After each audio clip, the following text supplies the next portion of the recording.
Good afternoon, everyone. Here we are today in beautiful downtown Chatsworth, California. We're going into our third week of quarantine down here. We were here in California, we were told to go into quarantine pretty quick. I think we were one of the first states that started with the quarantine. So we've been staying home, went to the park a few times, we go on walks in the afternoon, and but we're not going to the stores anymore. Relatives have offered to do shopping for us and kind of doing it online.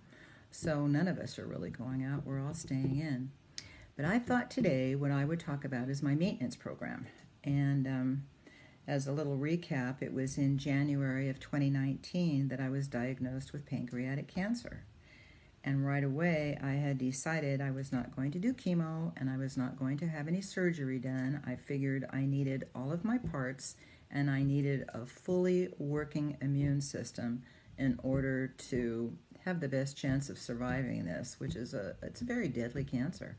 And so I knew I was taking my chances, but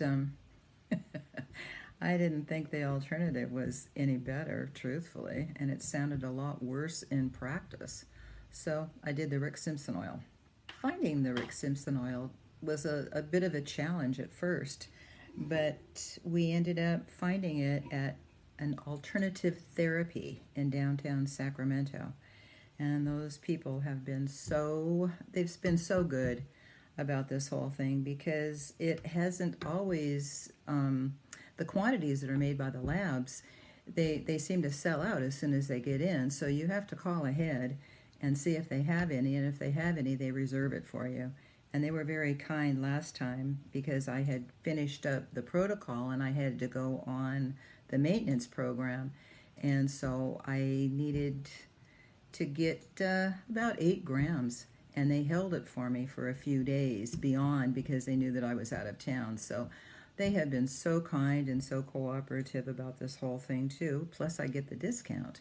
And so that's been a big help, that discount, good grief. So I've been doing the maintenance program, and the maintenance program consists of doing 1 gram a month. Here I'm holding up the gram. This is gram.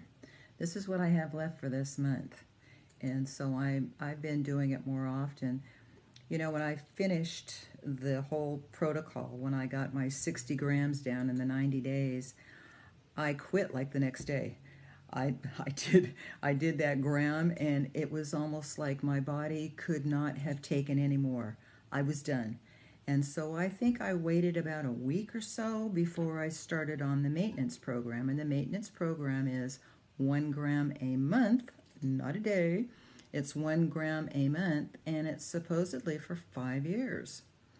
So when I started doing the gram, I was dividing it up into about this much a week. And after a while, my body got so I could not handle that much a week. I was getting just really discombobulated. I know that I would make sure by the time I took this that teeth were brushed and cleaned, pajamas were on, bed was ready, everything was ready to go because I knew, boy, I knew it was going to knock me on my butt. And I didn't have a lot of tolerance for it. Well, as time has gone on, I have not been able to do that much, and it's not because I was getting like I needed to go lay down and be prone. I was starting to get sick to my stomach. And one night, I actually threw up. And so I decided right about then, no, I got to do even less. So what I've been doing, again, so that I'm not getting sick with this, I put it in a ginger capsule, just like this, and I just take the top off, empty some of the ginger out of the capsule, usually into a cup, measure out about a rice-sized gram, just about a rice-sized gram of this, or a rice-sized bit piece, and there it is. And that's about as much as I do. I put it back together, and I swallow it down. And in about 3 hours, let's see, it's 2:30 now, and at about 5 o'clock, I will start feeling it. And I don't get super disorientated or anything. I just get a really nice high off of it. Again, doing this on my own and not really having anybody to talk to about this, that I've kind of had to find out all these things just through experience. And the one thing I've noticed through experience is that your tolerance can be built up, but then your tolerance goes back down again. And you do get, you can take too much THC, and it does make you sick to your stomach. And I've got this thing, I will do anything to keep from throwing up. And so I put it in the ginger capsule. I make sure that I've got food on my stomach. I don't do it before I go to bed, and it seems to be working out just very good. I think I can do this for 5 years. And the idea is to keep enough THC going through your system so that you always have the apoptosis going on in case there's any other cancer cells. Who knows? Who knows what's going on in there? And so that's the thing about this. It continues circulating through your system. Not a whole lot of it, but you don't need that massive amount anymore. Once you've gotten rid of the cancer, this is just basically so it doesn't come back. And really, it probably wouldn't come back in that spot anyway, but who knows? Lungs, liver, kidney, uterine cancer, you just don't know. You don't know what you've been exposed to, the chemicals. You don't have any idea, because nobody really knows what started it in the first place. It could have been anything. I don't know if it's because of going through this with the cancer, or if it's just old age, or if it's just in general. But my sleeping habits they're all over the place. So I'd been making Lou the golden milk at night with the turmeric and the cinnamon and milk so that he could sleep. And so I started doing that, and then taking like a really warm shower before bed, just anything to get to see what's going on, because I am really tired of waking up in the middle of the night and not being able to go back to sleep. And so this last few nights with the turmeric, with the golden milk, I seem to be sleeping better, and that's a good thing. That's a good thing. What else? My digestion is still on the touchy side. There's food that I really can't eat, especially later on in the evening. And it goes down okay, and it goes through my stomach okay, but I'm not really sure what it does after it gets past my stomach. It just seems to cause like gas pockets, and it doesn't come up, it doesn't go down. So you just lay there. I just lay there with this extremely uncomfortable feeling, which is not conducive to a good night's sleep either. So I've cut back on that, doing the golden milk, not having the snacks late at night, staying away from foods that I notice that irritate my gut. That's basically what I've been doing in that area, and I don't know if that was caused from doing so much of the Rick Simpson oil, but I know since all this has been going on that my digestive processes have not been the same. I used to be able to eat anything. I had one of those, what do they call it, guts that will just... cast iron stomach.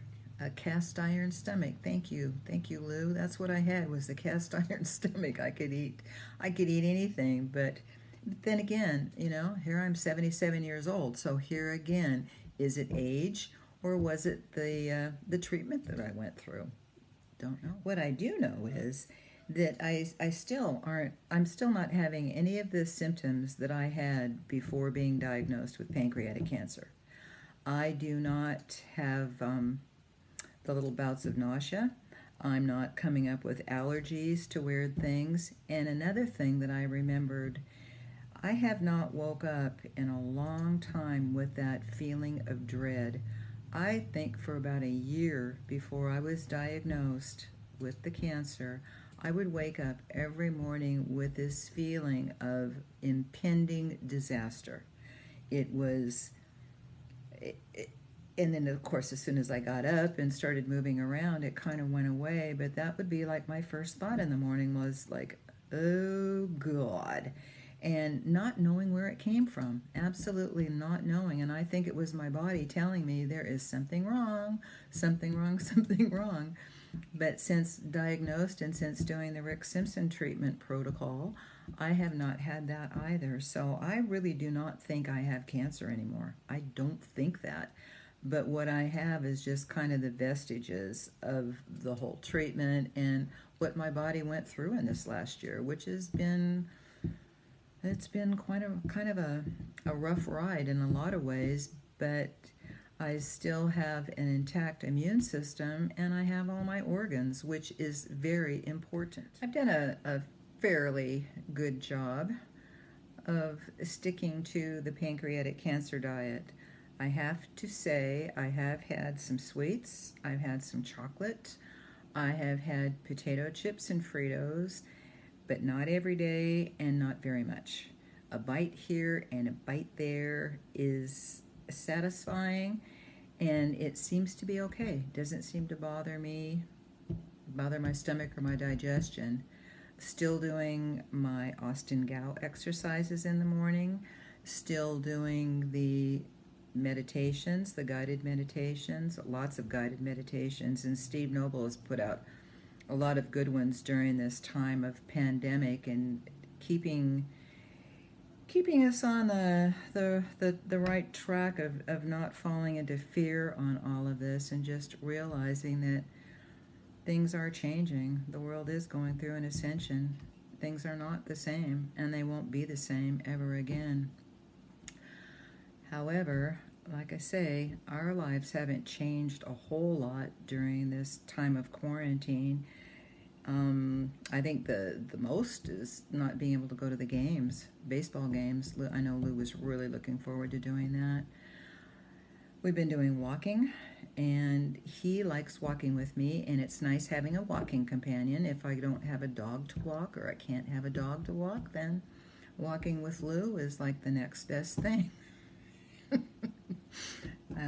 He might hear this, he might not hear this. But so all in all, things are almost normal. And I just hope everybody's getting through this okay. And I'm going to say goodbye now and thank you for watching. And I hope that we all come out stronger after all this is finished. Bye-bye.